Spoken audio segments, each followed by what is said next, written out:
Test, test, 1, 2. Can you hear that okay out there? Is that too loud?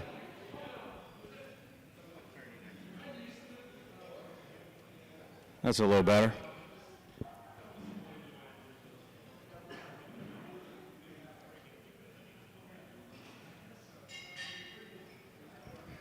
Hey everybody, it is 7:15 and we're going to call this convention to order. How's everybody doing? You guys are beautiful. Thank you for coming out here. My name is Travis Groo, current chair of WakeLP, and I'm going to start with the chair report. I just want to thank everyone.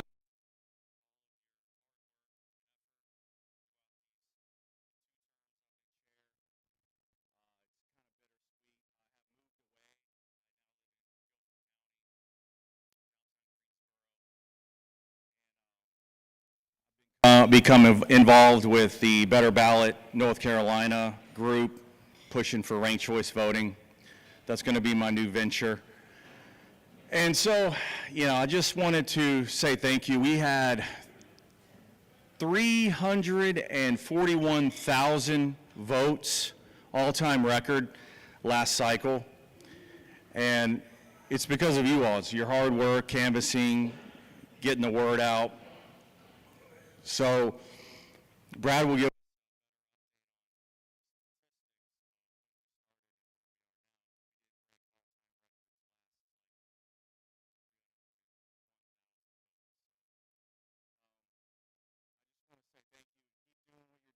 I'm not going to ramble, or Ulmer's going to yell at me, but I'm going to bring up our new treasurer, Haugh, to tell us what we won and tell us where we're standing with finances and future spendings. So again, thank you so much, everyone, for coming out.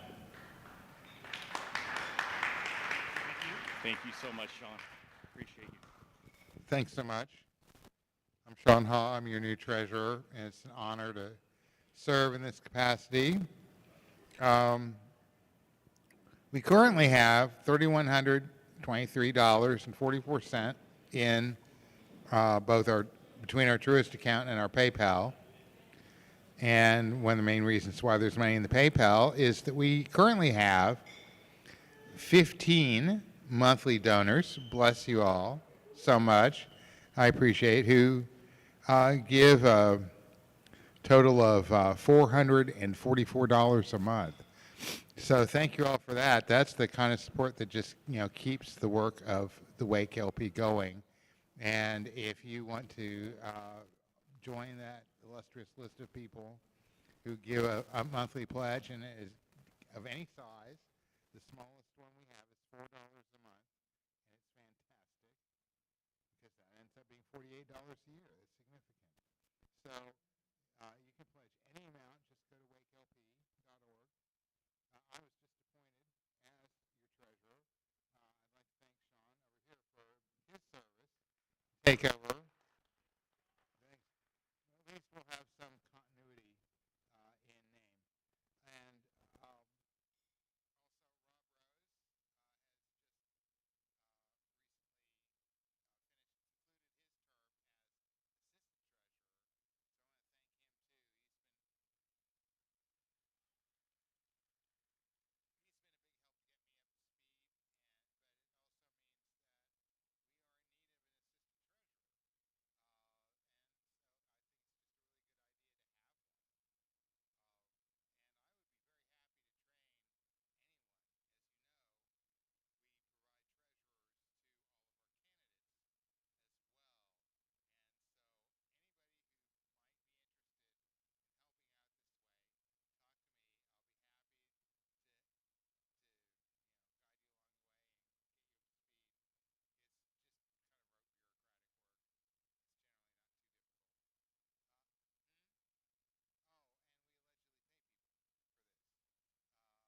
Anyway, didn't want to go too long. Just want to say thank you all for keeping WakeLP strong, which helps keep the state strong.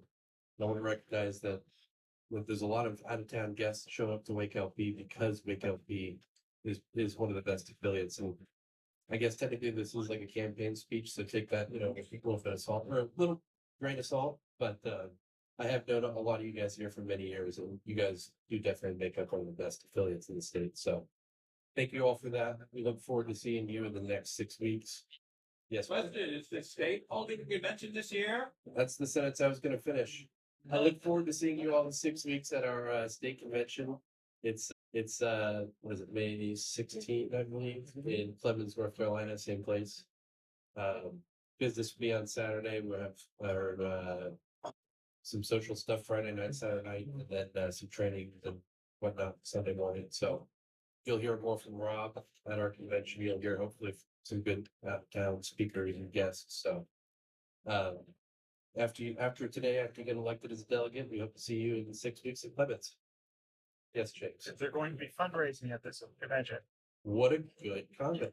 There will be fundraising at this convention. We're going to have a silent auction, and there have been a couple affiliates who have gotten in on the affiliate silent auction competition, which is the official name for it. Mecklenburg, led by James Higgins, at least with the fundraising basket thing, they're doing a silent auction themed basket that is based on Mecklenburg County. I believe there is another affiliate. Now, is it the Cape Fear affiliate? Cape Fear affiliate has done one. My affiliate in Granville is going to do one. If you would like to, as either an affiliate or an individual, do a silent auction basket fundraiser for the LPNC, contact Andrew Hempings or myself or anyone else in the convention committee, and we will take whatever it is and sell it for the most money possible. So thank you all for listening to me ramble, and hope to see you in 6 weeks. Thank you, Ryan. Again, if you haven't registered for state convention, you can do so at lpnc.org. Always a good time. Our keynote speaker for the day is a good friend of mine who I've known for a long time. He's been very involved with the party, and he is the communications director, actually, for the LPNC. And he's done the Liberty INC or Liberty Inc. Podcast for several seasons now. Has interviewed some amazing people, and he's got a real talent for communication. He's got a real talent for being able to portray the message of liberty in a creative way. And it's my honor to bring up our next speaker, Rob Yates, out of Mecklenburg County.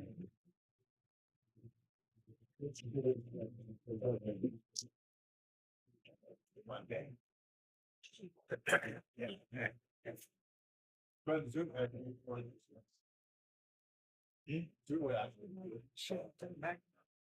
Just let me know when you want to move forward. Yeah, sorry. That's so old school to be like, next slide. please." Right, That'd be sorry. great. So thank you all. It is an honor to be here. Obviously, I'm from back. But Wake is the gold standard. I'm going to get up here. I'm not trying to be up here. I will say I'm less impressed that I am, speaker, like best affiliate in the state, pulling me. Here you're But- right.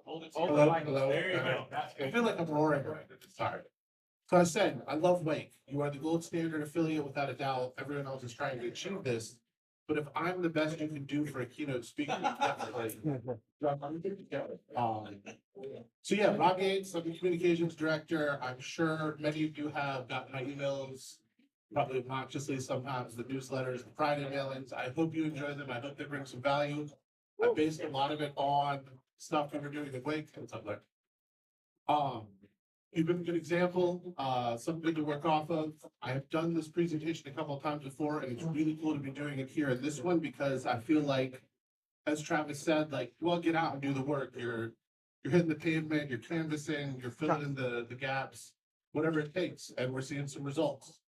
So this is a big year for growing the party.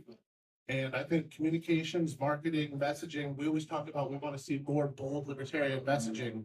What does that mean? How do we convey that? How do we talk to people that are maybe not so naturally locked into the ideals of liberty? And so I put together a little 15-20 minute presentation, hearts and minds, knowing yourself and reaching others, or how to stop being so damn libertarian and talk to normies better.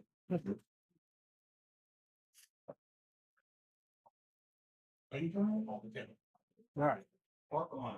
Yeah, part one, how things are and why. So I really personally hate the fear politics that drive polarization of the uniparty, but I also want to lay out sort of what we're up against. Things, I would argue things are better in this country than anywhere else, and this country has proven a lot of the experiment with liberty, but it's been going strongly in the wrong direction. And in a lot of ways, it feels like we've sort of turned a corner.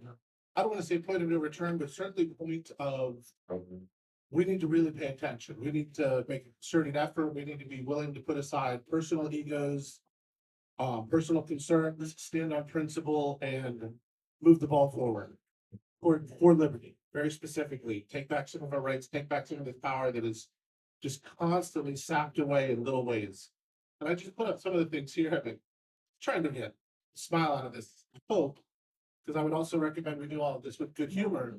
But the fact is, when we're coming out of one administration that wanted an information czar to enforce the Department's of Homeland Security, essentially creating a surveillance state on speech, and then another administration comes in and wants to use a manufactured crisis on immigration to create a police state and get rid of the Fourth Amendment protections. Those, to me, for example, are two really dangerous signs that things are going in the wrong direction. But when we go, and I'm sure everybody has had this experience, we can start arguing with a Republican or a Democrat. And perhaps ideologically, wherever you sit on sort of the political spectrum as opposed to the authoritarian spectrum, you identify with a lot of what the person's preaching. But you're saying to the person, no, you think you have principles, but your people just do the same thing as the other side, and they start arguing, but if the other side does it, it gets worse. And there are ways to break through this, and I'm actually pretty good at these. My wife's sitting here and she's always warning me, like, stop pulling the strings. You can't manipulate people. It's not the right way. And I'm like, it's just psychology. It's just basic psychology. So, oh, is this another? Yeah, I don't, is this an active slide? Go all the way through the active. So how do we get here? How do we get people so polarized? How do we get people willing to essentially ignore reality to cling to a team? And it's basically an evolutionary mechanism. I would argue that the two most successful adaptations in all of biological history were the fight or flight response and consciousness. Consciousness has allowed us to do all this. It's allowed us to adapt to any situation, communicate, and build societies. But long before that, we had to survive. Animals had to survive. And so mammals created this very powerful fear network called the fight or flight response. And it's because it was much more important for survival to run from a tiger than it was to find an apple tree. Now, politicians manipulate the fight or flight response and trigger this very visceral, primitive feeling in people over things like the other person getting elected. And people see that as this tiger is attacking me. Every situation becomes life or death. The negatives get imprinted on our memory. And that's how people react. That's exactly how you get the polarized state of the United States today with the high sort of velocity, polarization, the blaming, life or death, the people selling out their families, and this strong unwillingness to change. So you got to chip away at it. Oh, actually, can we play these videos? I got some short videos that show how powerful this herd instinct is. Tell me, video.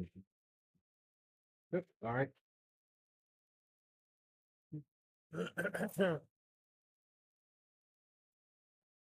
Maybe not.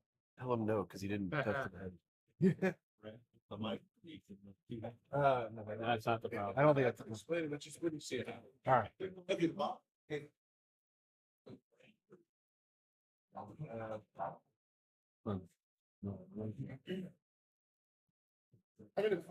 Okay. So the first one is something called the Ash conformity experiment. And this was an experiment done in the early 1990s by scientist Ash. And what he did is he would have people sign up and they thought they were taking part in a completely different experiment.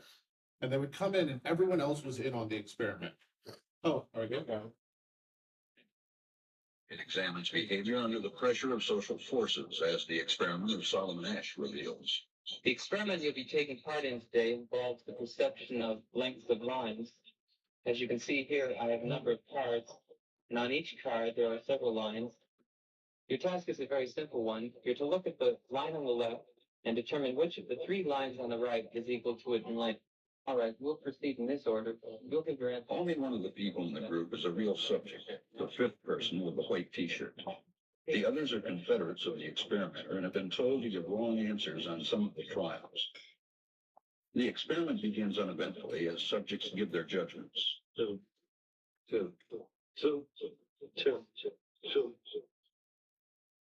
Three. But on the third trial, something happens. Two.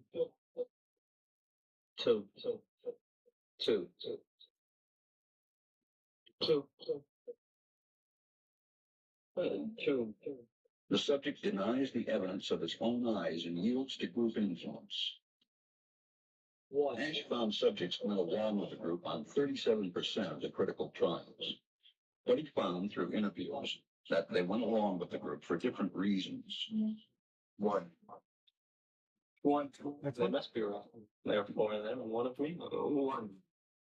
This subject's yielding is based on a distortion of his judgment. He genuinely believes that the group is correct. One. Sorry. One. Two.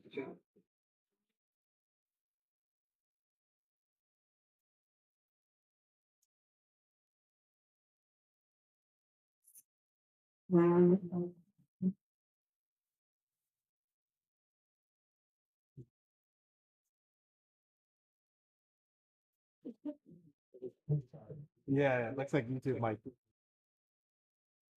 All good, all good.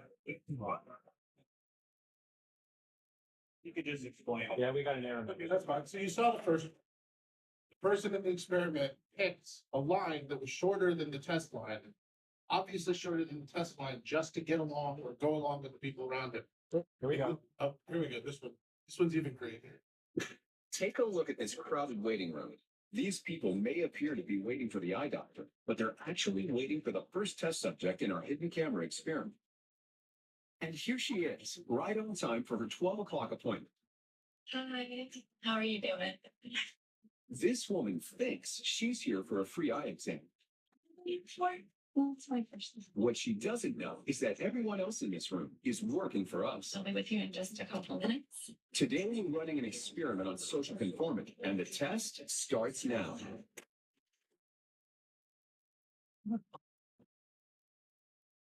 Did you hear that? These people sure did.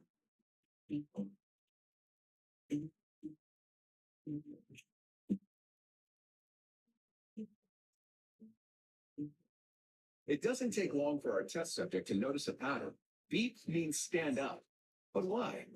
And if you were in her shoes, what would you do the next time the tone sounds? While you might think you make your decisions all on your own, when it comes to peer pressure, all too often, your brain is just following the crowd. It's all around you, every day. An invisible force you're probably not even aware of. It affects what you do, how you think, and who you are. So as you saw in those two tables, someone was willing to make an obviously incorrect answer because the crowd was saying to do it. This other person just stood up because everyone else did it. And if you follow that whole video, they actually bring new subjects in and the people who are in on the experiment leave to the point where everyone in the quote unquote waiting room is standing on the beat and none of them are in on the experiment. They've all been completely conditioned to follow this prompt and stand on the experiment. this is what I'm trying to convey is how powerful the social pressures, the biological, evolutionary inclinations are against us. Now, I would put forth that most, if not all, people in this room would fail at those experiments. We would pick the right line and we would not stand up. And that's what gets us here. I mean, it also interferes with some of our relationships, right? But when we are talking to people who are not, naturally in this room, for example, we have to remember some of the logic, some of the reason is clouded with this strong impulse to fit in socially. Got a question though. Do you mind? Are you taking questions? Hang on, we got a microphone. I didn't-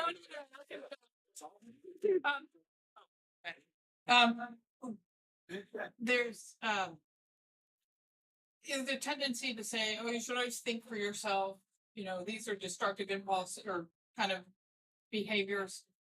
But there's a reason they're so successful. They're very useful. If I go into a waiting room, I don't necessarily think about everything I do. And I think maybe this is where it's not where you're going, but I think, people who are like, I have to think about every pill I can, well, probably should, but every single decision I make, think really hard and, come to my own conclusions. It's following the crowd is not always a bad thing.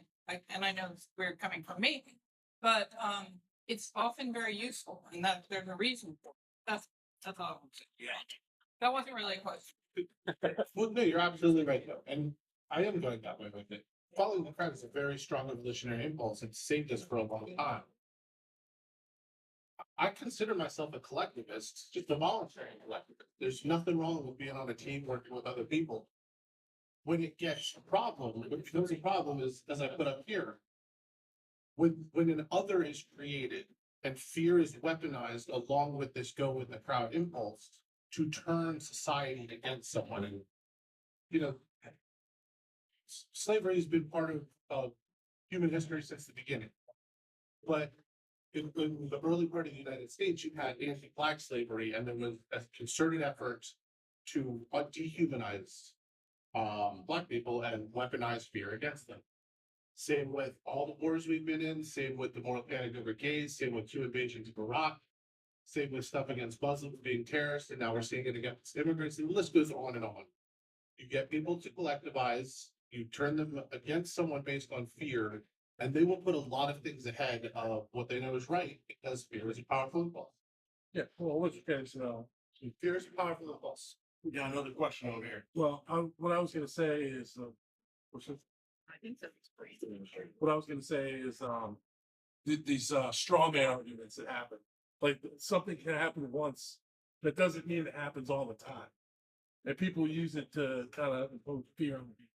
Because something happened once, but we talk about it 1,000 times, we can make people scared of it. And then be scared of things that really don't. So I'm actually going to get into a little more, but I can give you a really good example. Who remembers They're Eating the Dogs, right? Fantastic song. But Trump came out and said, Haitian immigrants in this town are eating people's pets. And I was like, well, I wonder if it's true. It was true. In the United States, that year, there were 7 immigrants, all undocumented, I believe, arrested for eating someone else's pets. There were 14 American citizens arrested for eating someone else's pets. And there were 21 cases out of all the crimes in the United States doing crazy stuff. So like, yeah, some people do some crazy stuff. They use that to create that strongman argument. And that's how they weaponize fear, because it becomes this end of the world situation. Oh, all immigrants might eat pets. And that's where you get this weaponized fear.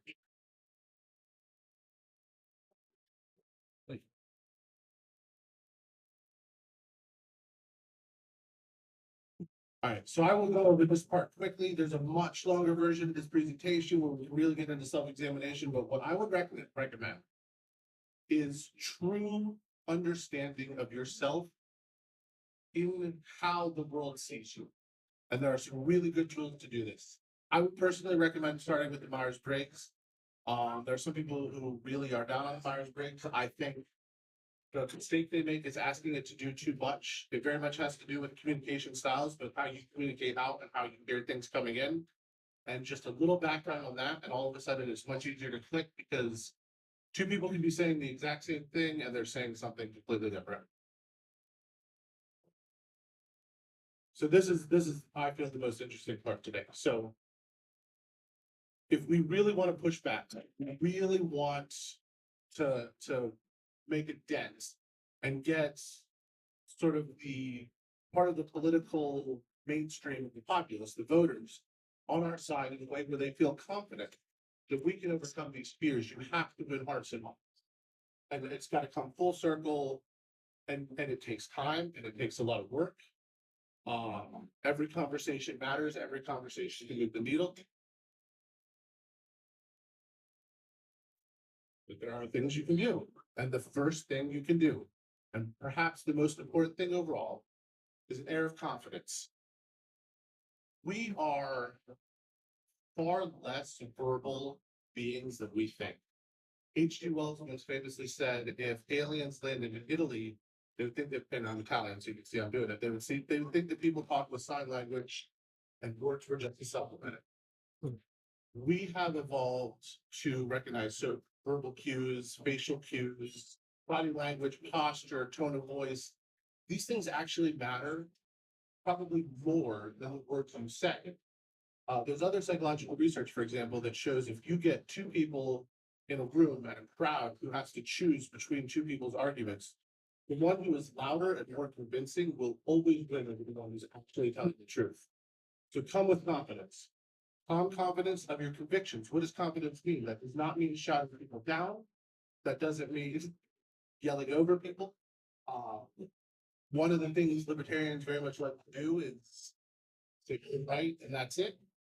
And you will create a wall back where someone gets defensive. You don't have to argue. You're not afraid to be wrong because you're confident in your convictions, and we're happy to listen. The way I would recommend doing this is how I look at it. When I am opening up a discussion with someone new, particularly someone who is not amongst this crowd, not on the liberty side, I go in assuming I'm wrong. Now I have the confidence of being fairly certain I'm right.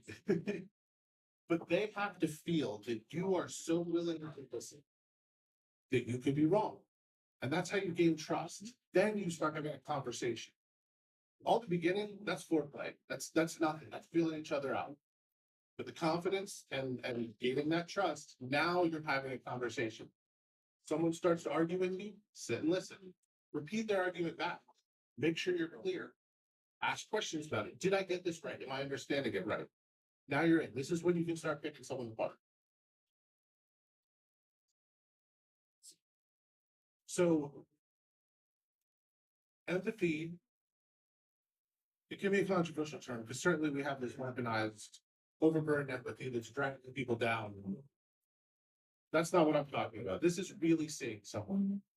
So one thing that I try to do when I meet someone new and we engage in meaningful conversation is I try to pay that person a compliment, and a real compliment. One that says, I saw you, I heard you, I learned something about you that's important to you, and I respect what you're doing in that frame of reference in the world, no matter what else we agree on or don't agree on. Here's another touch point. Be honest. I would never ask anyone to step back from their principles. And in fact, I think ultimately that's where we win people over is the commitment to principle. There's a calm predictableness to it. Probably considered ridiculous by other people at some point in history. And so you can take yourself incredibly seriously, but don't act like you're taking yourself seriously, and certainly don't judge what someone else is saying. Try to understand how they got that. We don't want to come in as morally or principle or policy-wise superior. We want people to come to that conclusion where we are. And you got to bring them along. But it does require humility. And again, empathy, confidence, understanding. Start with commonalities. Again, that common ground first and build from there. I use these for evil and serving and bartending. Just side note, here's a trick of how it works. And I'm not saying do this, but I was a very good bartender. I made a lot of money bartending and serving. And what I would do is if someone came in wearing a hat or a shirt for a college, I went to that college. I've been talking to one person like, oh, you went to Kansas? I went to University of Kansas. How crazy is that? Next person over like, oh, I just graduated from UVA 2 years ago. And you're just spitting it out. Now, I'm in a high pace environment. I'm not going to get called on it. And I'm trying to earn some tips. But where you can find something that you both have done, you have a common experience to share. This is another thing you can build from. This is how you start to plant those seeds. One very key note when engaging with people, when communicating, when trying to promote our principles, never say the words, I'm wrong. And there's a whole lot of research on how powerful this is. If they hear you say, I'm wrong, they start to attribute that to everything else you've said. It doesn't mean you want to be cocky. You're willing to listen, check up on things, maybe to be wrong, but never say the words, I'm wrong. You're wrong, American. You're wrong. Hey, really, man. You should know this being a married man. I've been married 7 years. The 3 magic words, keep your marriage going right. Is you were right. Not I'm wrong, but you were right. I've won win arguments. I've never won one, so. So you understand the principle. Another really good trick, and these are just simple psychological things that it doesn't seem like much, but it goes so far. Be self-deprecating. Make fun of yourself a little bit. Become relatable. Create empathy on the other side. People want to listen. It is maybe the most effective way. I don't know if any of y'all have read, and maybe I'm dating myself, but Howard Stern book, Private Parts. The opening line is like, I learned very quickly in life that the most effective thing to do in the world is make self-deprecating humor. I remember reading that at 15, and I've run with that my whole life. You make fun of yourself, people are like, ah, this person can make fun of themselves. It's just a relaxing way to do things.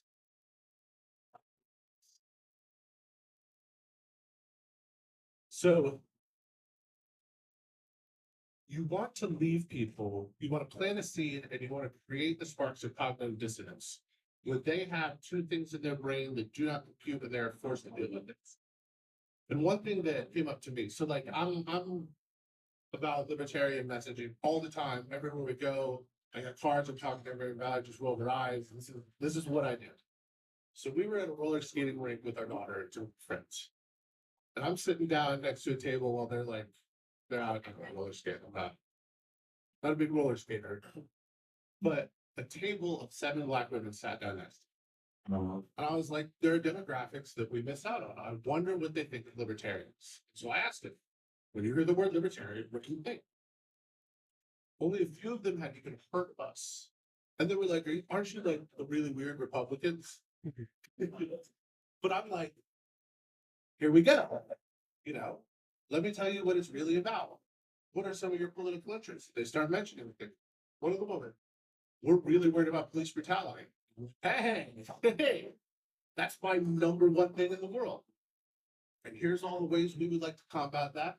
We're not anti-cop, we're anti-state, we're anti-authority. We don't think cops should enforce things that are victimless crimes.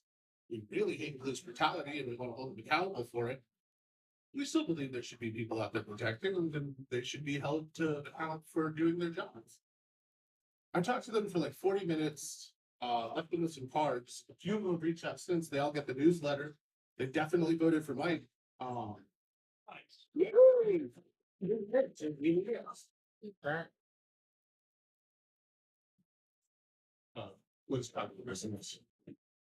And so I would leave you with this.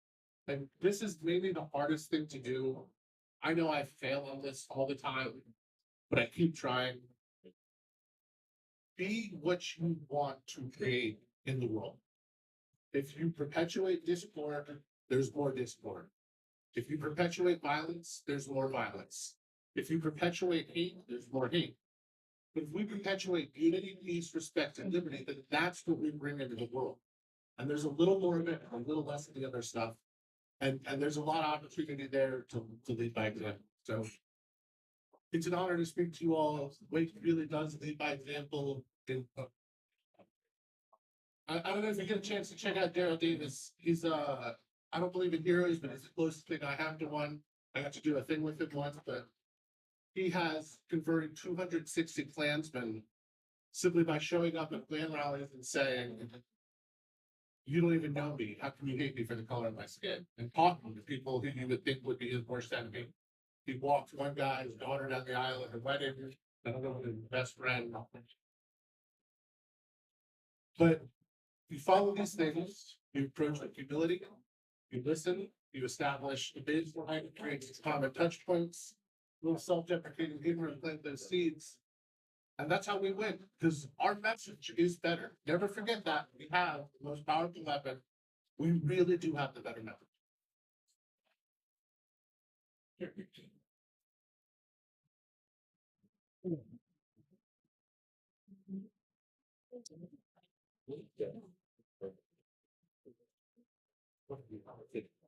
All right, let's hear for Rob. Good job, Rob.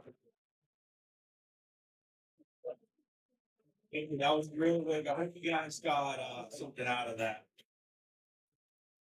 We're gonna move on.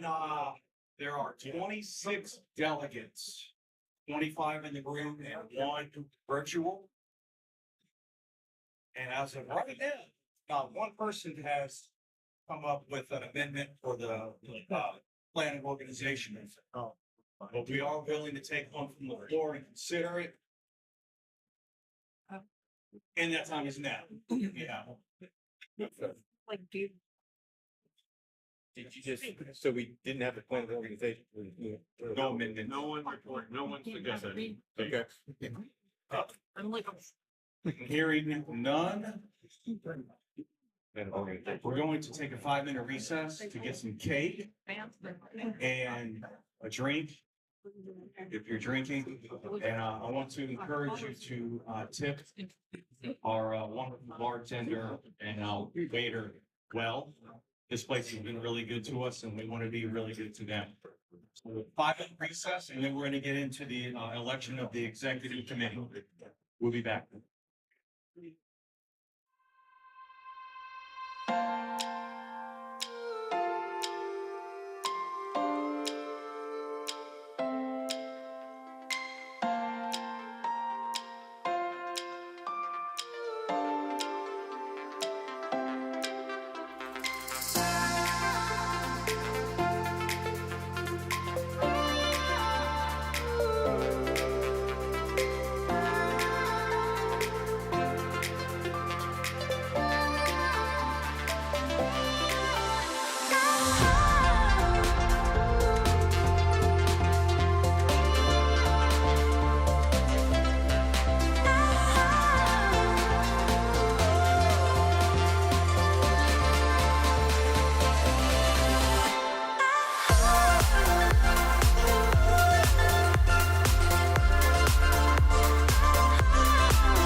Start into your seats. We are going to proceed to the election of the new executive committee. Are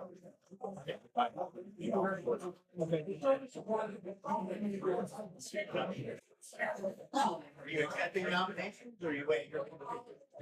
Waiting for people to get to their seats. I guess people just found the cake. Yeah, the cake distracted people. Okay. It wouldn't be WakeLP without a cake, though.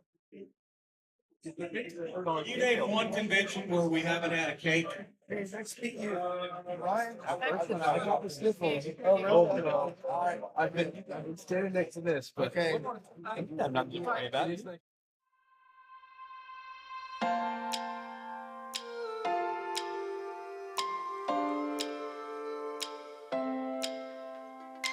Saw, but apparently Rob didn't. There's something there. I read it.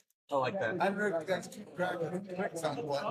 You too. Somebody track it. I know you Every can't. hour. Yeah, yeah. Yeah. Rob's good. Yeah, sorry. I'm trying to sit here. Yeah. So. Oh, yeah. Yeah.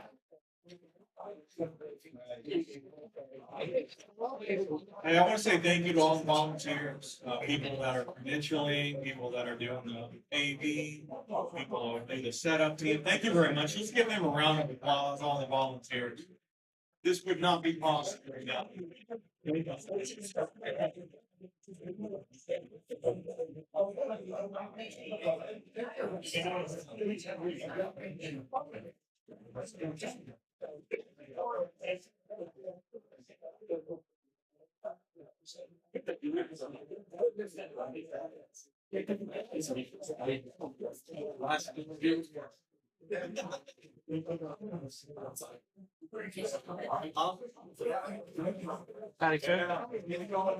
Yes.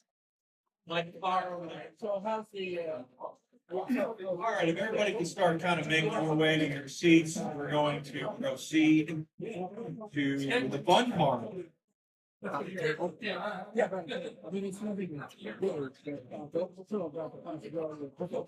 this is gonna work, we're gonna do voting by raising hands. I'll follow after, but I think that should be fine. Vote, we're gonna do raising of hands, and we do have one delegate online.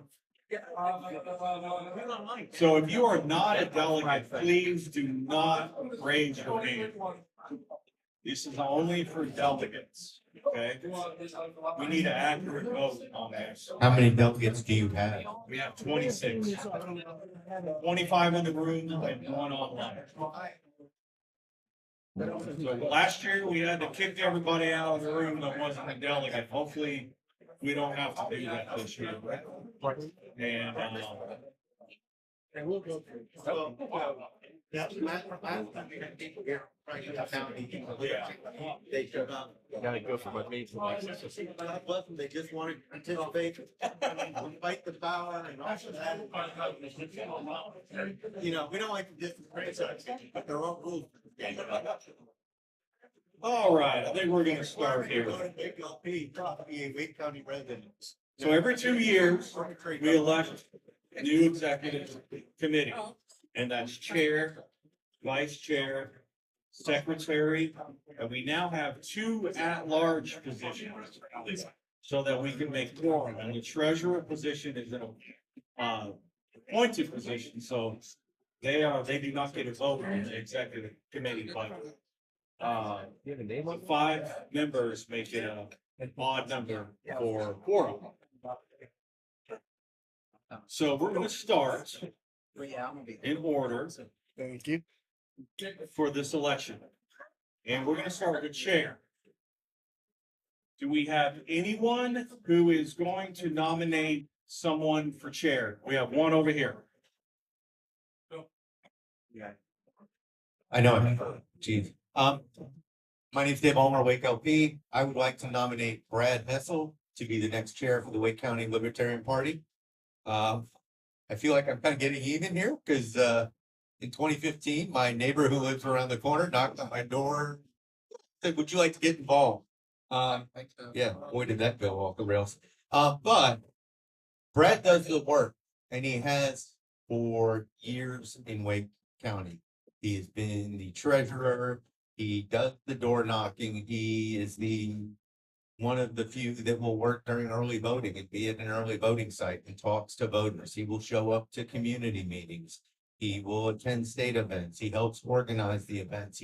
He not only knows how all of it works, he has been a candidate on numerous occasions and supported other candidates. So, to be honest, I don't think we have anybody better qualified at this point right now to be the chair of the Wake County Libertarian Party. So I nominate Brad Hessel.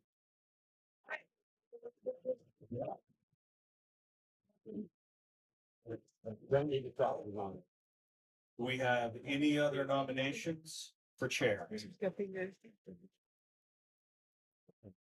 Hearing none, we are able to give each candidate up to 5 minutes for their speech. So Brad, would you like to come up? Thank you, Travis. Thank you for the kind words, David. So I am a Ron Paul, Gary Johnson class of 2012 Libertarian. Actually, I think I've been here playing my whole life, but I didn't consciously realize it until those guys kind of opened my eyes. So my first meeting, our second meeting of this group was actually an annual convention. I got somehow elected treasurer. I don't know how that exactly happened, but the incoming was from I thought it would be useful to look at how we've done. So I have this little handout. If you got it when you came in the door, has some numbers on it.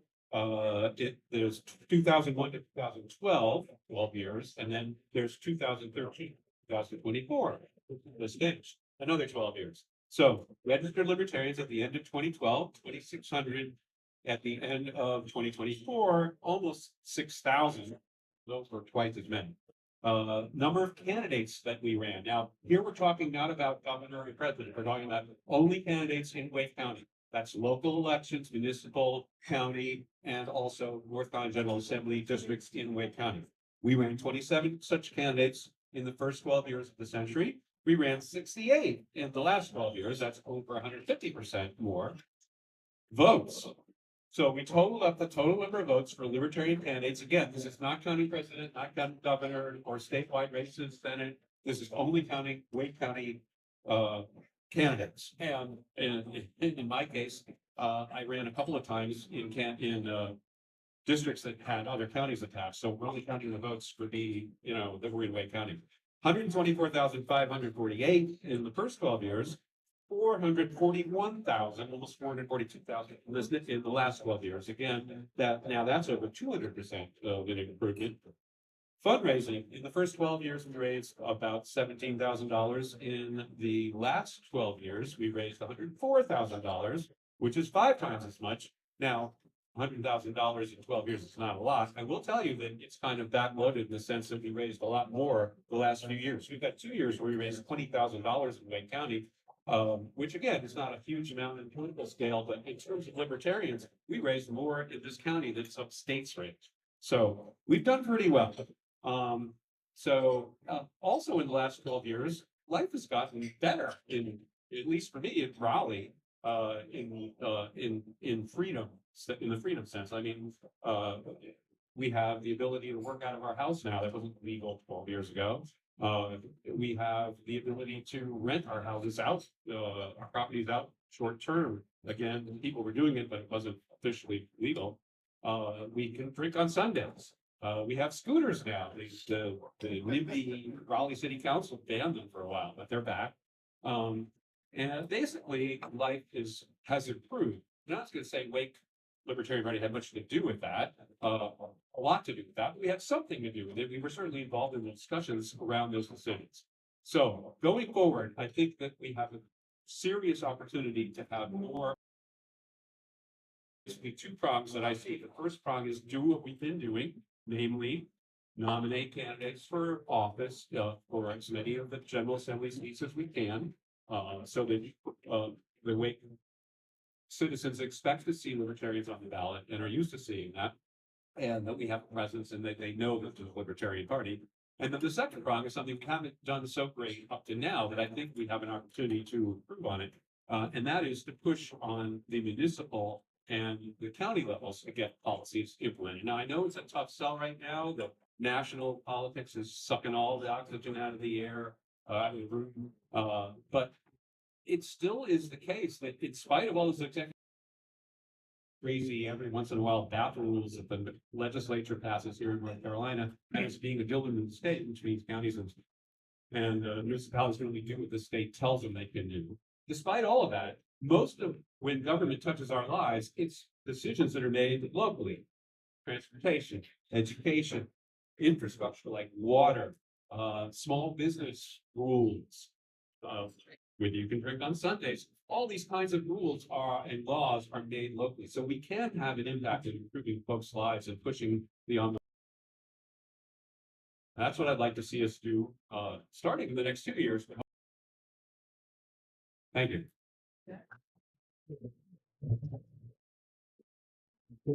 Thank you, Brad.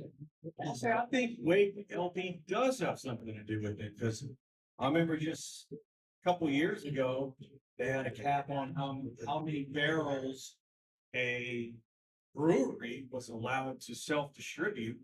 And we ran a Free the Beer campaign and pushed that pretty hard, and they doubled it.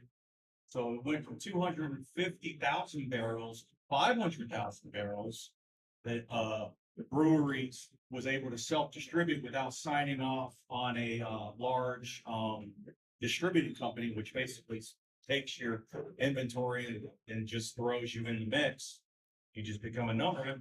You know, we have the open container law downtown on Fayetteville Street. I mean, these are the things that we push for. So Travis, something about the brunch building. in the what? Brunch building. Brunch? Yeah, there was they're basically, they weren't allowing restaurants to serve alcohol on Sundays for brunch. Oh, yeah. And now you can have a beer on the sidewalk now. So these things are more free than they were 10 years ago. So moving on. Do we have a nomination for vice chair? You have to elect them. I do. Got one over here. Vote. You have to have a vote to elect them. Oh, my bad. We're gonna vote. It's between me and none of the above.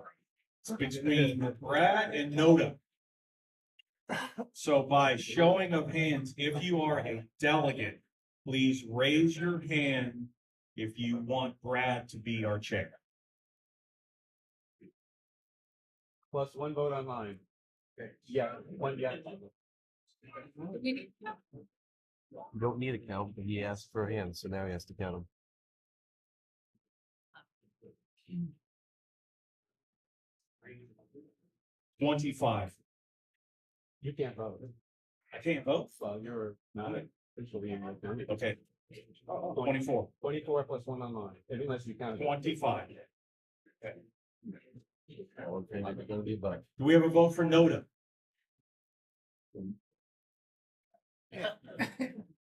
All right, it's 25 to 0. Brad? Congratulations. Now, do we have anyone to nominate for vice chair? We have one over here. Yes, I'd like to nominate David Blackwelder. You got a microphone? Nope. No. Yeah, actually, I have a loud enough voice where I can. Well, I just want to speak in nomination of David Blackwelder. Known David for a few years. Think he's going to be a fantastic vice chair. He did a good job. I've talked to him several times. He's running for sheriff. A lot of good ideas. I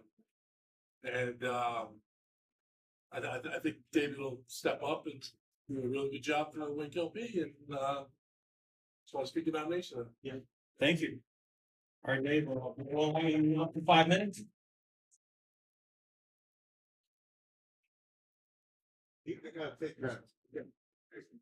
Yeah, come front and center, buddy. All right.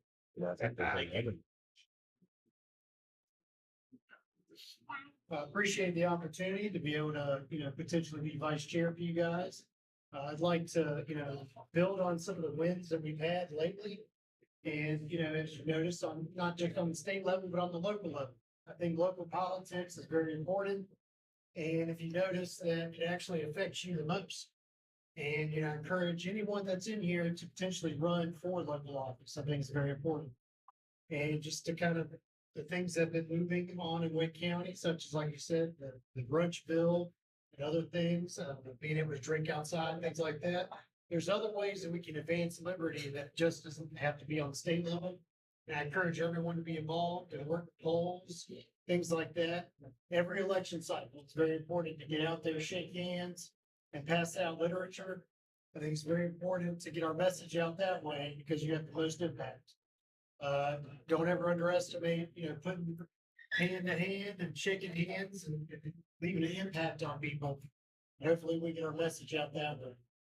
And again, I'll be quick. I just wanted to say thank you for giving me the opportunity, and I hope to help increase our membership and maybe get some more money coming in and definitely help you guys in any way I can to try and get you elected to office or at least spread the message of liberty for Wake County. Thank you. Thank you, Dave. Do we have any other nominations for vice chair?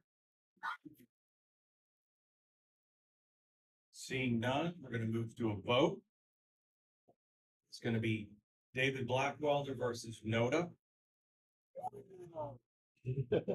Raise your hand if you would like to see David Blackwelder as vice chair.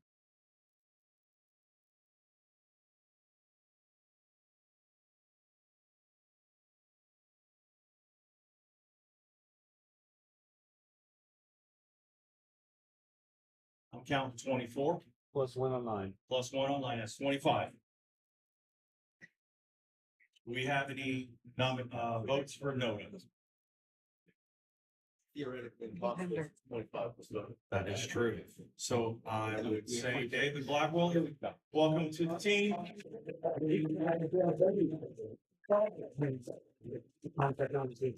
Campaign from Maria. He did not. Moving on to secretary. Are there any nominations for secretary for WakeLP? I nominate Maria Derivan-George. Microphone. I nominate Maria Derivan-George. There's a mic. Awesome.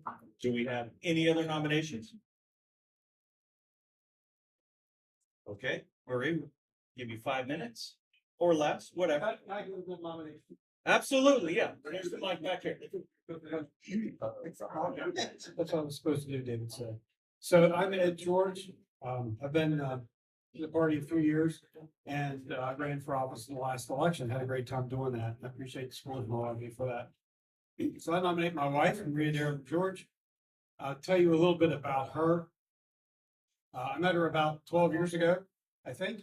And at the time, she was volunteering at the not the moment I met her, the time frame I met her. She's volunteering at the table at the state fair for the Libertarian Party.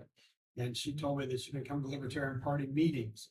And much like Brad, I learned about the Libertarian Party because of Ron Paul, having actual friends in Texas that were delivered as babies by Ron Paul, and they knew him. And so I knew a little bit about him, and then Maria told me a lot more about it. And we had lots of conversations about Ayn Rand and other people and Thomas Sowell.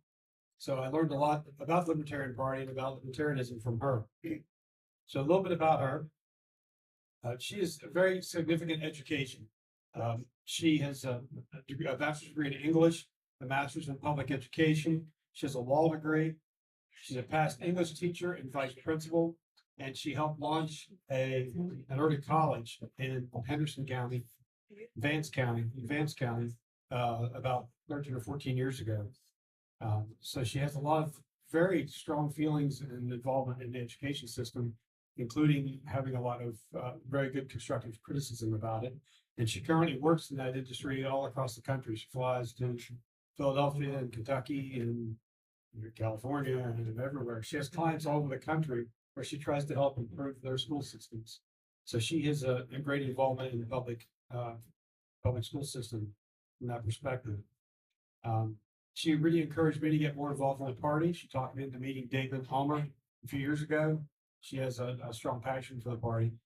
I think she has certainly the skills and knowledge to pick up what needs to be done to do the job well.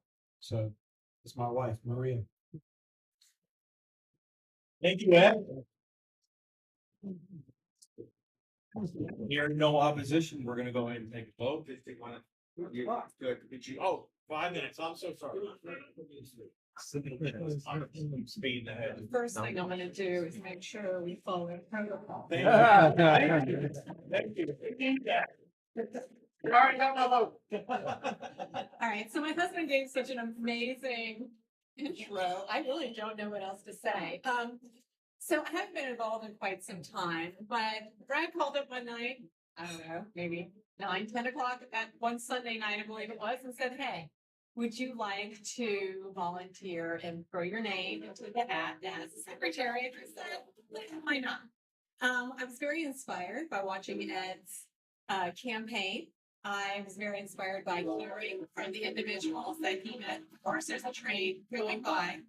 But I was very inspired by hearing the connections and seeing the connections that he made with other people, and realized that I think more people are libertarian than they also realize. So this year I'd like to go ahead and help support the mission, even though I have not been involved in quite some time. So thank you. Vote for me. Yay.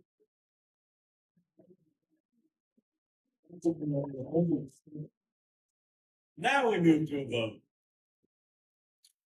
It's Maria versus Noda.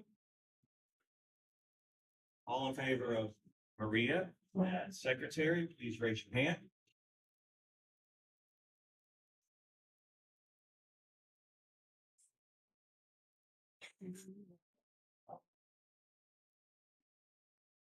Got 24 in the room.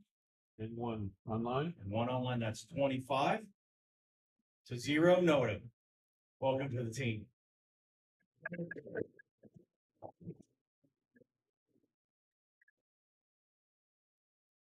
So how we're gonna do this, the 2 at-large seats, is we might do them at the same time if we do not have a third. You can open up. Where's the? So there's 2 seats up for grabs right now. So do we have any nominations for the first seat? Ken? There you go. Ken. Thanks. I could just say a couple words. My nomination, I'm going to nominate an individual who I met a very long time ago at a WakeLP meetup at the Gourmet Factory on Western Boulevard. And I know we've got a couple gourmet peeps here. The first time I met this individual, I thought I couldn't imagine a worse person to spread the cause of liberty throughout Wake County, North Carolina. I think he actually insulted our guest speaker that night. Then he invited me out and bought me a beer, and I changed my mind. So I've actually known David Ulmer for many years since then. We've collaborated on a lot of programs to spread the cause of liberty, trying to be kind of force multiplier for liberty here in Wake County. He has tenacity, he has spirit. He'd be a great cheerleader for liberty, and I would like to nominate David Ulmer for at-large for Wake County Executive Committee. Thank you, Ken. We're gonna move to 5 minutes for Dave. Yep. 5 minutes for Dave. Yep. I assume most people know that I was on the EC before for 4 years. Had a lot of fun, enjoyed it.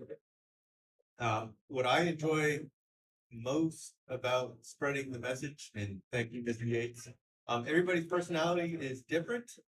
I enjoy showing up to a room, whether it's 1 brick or 30, and explaining to them the bricks. These meetings are great for me, but the Raleigh City Council stuff that I have been involved with since 2015, 2016 absolutely makes me most happy. Because when you explain I've been in a room of votes 30 to 1, and you can guess who the 1 was. But there's there's always a few times when you would show up to those meetings and there'd be somebody afterwards, thank you for speaking up. Somebody would pull you to the side afterwards. They didn't want to be the lightning rod. They don't have that DNA, but if you are that person who is willing to voice a concern, you know, about opportunities that maybe are being denied to others, you will have people help you. And to echo Brad a little bit, since I've been in Raleigh, zoning reform, which is basic property rights, which goes to economic freedom, has moved forward significantly. There's a lot of things that we advocate for. You know, it's great that we have social districts and can enjoy a beer or mimosa with brunch. That's fantastic. Don't get me wrong.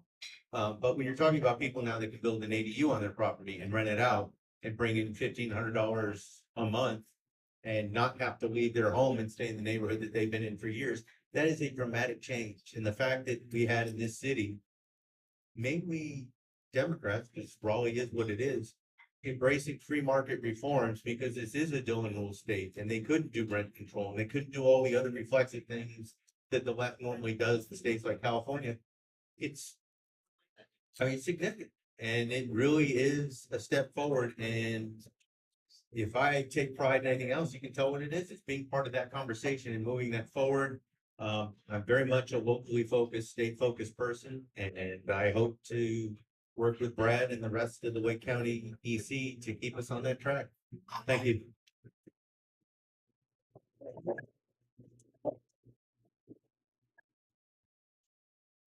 Thank you, Dave. I'm a huge Ulmer fan. At one point in time, Airbnb was illegal in Wake County, believe it or not. You could not rent out a room legally, and now it is. So, we have one more at-large position. Phil, do we have any nominations for an at-large position? We got one back here. All right, if it weren't for the Libertarian Party, I would not have met my beautiful wife, Courtney Laszacs, who I nominate for the at-large position. I did mark on my dating profile Libertarian. It's the only reason she responded to me. That and my super cool Joy Division t-shirt. So, who are you? That said, I know very few people who can articulate the beauty of consensus and emergence in running civil society better than Courtney. She can have a conversation with you about Bitcoin that will blow your mind. She can talk to you about compare, contrast the approaches of universalism versus utilitarianism. But she can talk to you on the average Joe level, or she can blow your mind. And that is incredible to me. I've had so many amazing conversations with her. She sharpens me. And so therefore she's my nomination. We got 5 minutes, Courtney. I've got to say something real quick. Matt, no offense, man, because I love you, brother, but I often tell people that your wife is more libertarian than you are. It is. I don't know how I could possibly follow that. But I'll just introduce myself. My name is Courtney Laszacs. I'm a wife. I'm a mother of 4. I'm a registered nurse. I have been pretty active actually in engaging our 119th Congress about current piece of legislation, Senate Bill 575, and it is for expanding the scope of practice for advanced practice RNs. Expanding the scope of practice means just removing the regulation that is currently upon them. There are 30 states now that allow advanced practice RNs to actually practice as providers. Our state is one of the ones that does not allow that. They have to practice under the supervision of a physician. All of the wealth and abundance of research shows that advanced practice RNs will practice on the same level, same quality, same amount of safety as any physician will. And it's really only the organizations such as the AMA, so Association of Academy of Medical. Yeah, Medical Association, sorry. It's because I'm in front of you and I don't remember.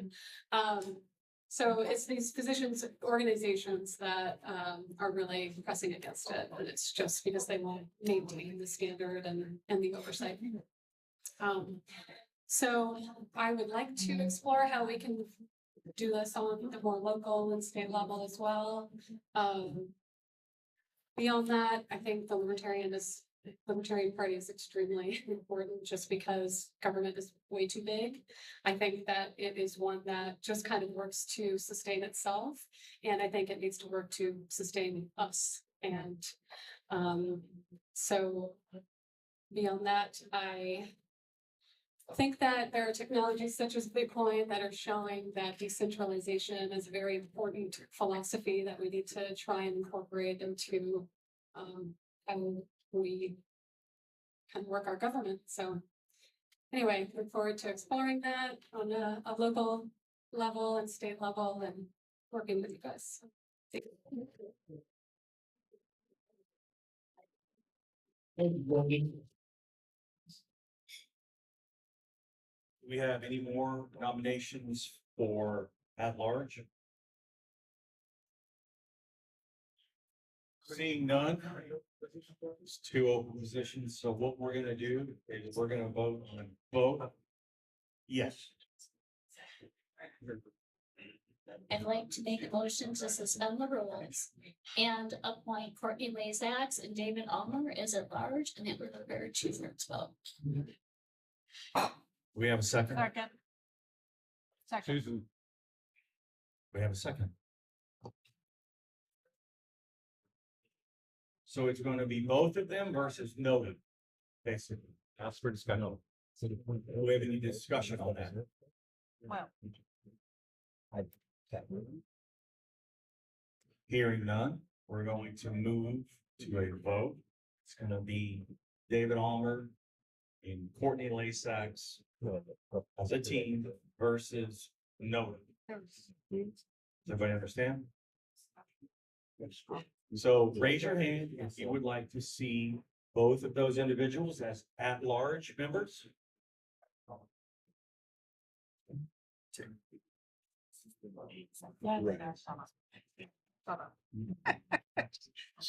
gonna play. Counting 23. Plus 1 on 9. 24, okay. Plus 1 on 9. Plus 1 on, we got 25. Versus 0 for notice. Well, you haven't asked yet. Oh, It's not. anybody for notice? It's nay. You want to ask nay. You just. Yay or nay? Yeah, is there a yay or nay for notice? Yes, it's a yay, nay vote, but now you ask for nays. Can I get a nay? Can I take my vote for Brad back? Brad hasn't shared it yet.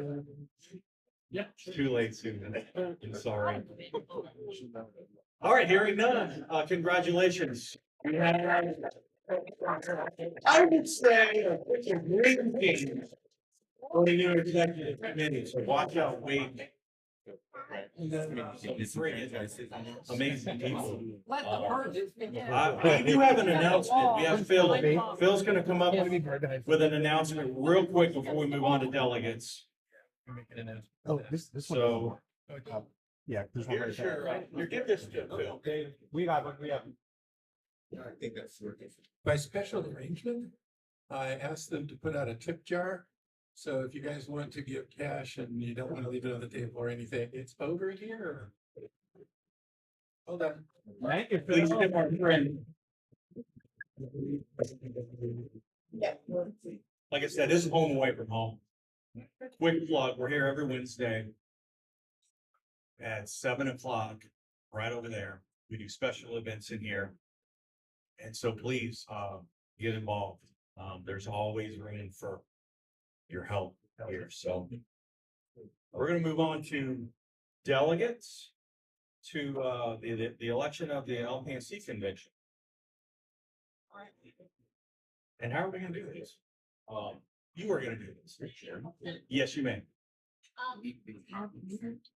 I'd like to make a motion to suspend the rules and create a delegate list that is every delegate who's present at this convention, allowing the chair to modify after convention. Modified by addition. By addition, thank you. Okay, the reason we're doing this is if we don't do it this way, we'll have to use the voting system, and it's gonna take us at least 20 minutes to get a delegate list.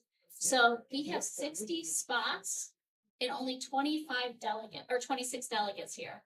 So we can just put everybody on the list and Brad can add. And that's the reason. So in other words, everyone who is credentialed as a delegate becomes a delegate with this motion. Second. We have a second. This guy will move to a vote. Is there any objection or? Is there any objection or discussion? I have a question. If I don't want to be a delegate, Too late. I'll put my name in this thing. You don't have to go to convention if you don't want to. Right. So, yeah, I mean, I'm on the list, we be there. Got a question over here? Point of information, we have allocated to us 60 delegates plus 60 alternates. So in the unlikely event that you remaining on the list, even though you don't want to go, would cause somebody to drop off, we would just replace you. If you told us you didn't want to go, we'd just replace you with an alternate. But you have to go. But they're kind of waiting for you to be there, Rob. You and Ken have to go. Agreed. Are there any objections to this motion? Hearing none, motion passes. You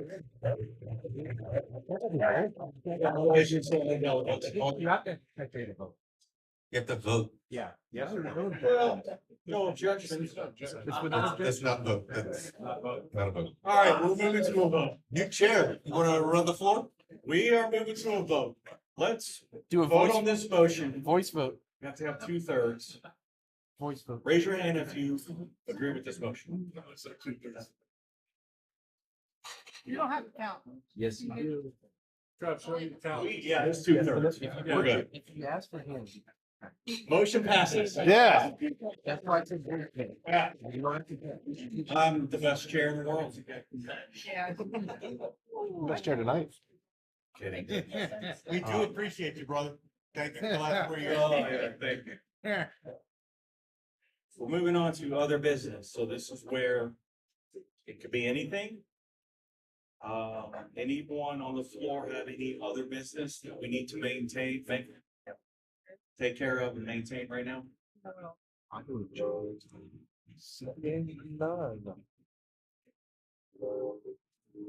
Hearing none. Move to adjourn. I would like to thank Rob Yates one more time though, before we. Yeah, Rob Yates, let's give him a big round of applause. He wants to make America back again. And we'll disagree with that. So thank you to the new executive committee, congratulations, and please tip your waiter and bartender. And we are adjourned.